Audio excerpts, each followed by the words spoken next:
Cümle alem özü Allah'tır şahım. Alem zerrelerden ibarettir.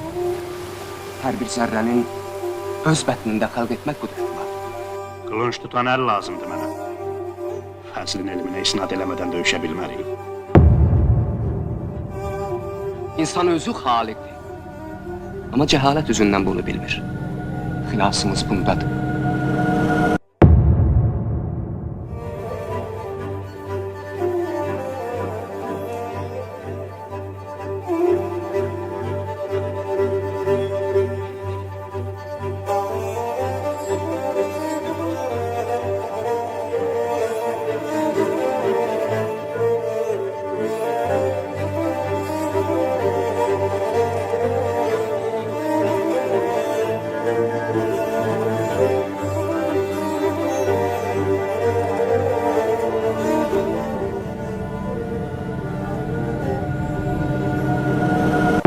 Çoxdurmu belə tanrılıq iddiasında olanlar?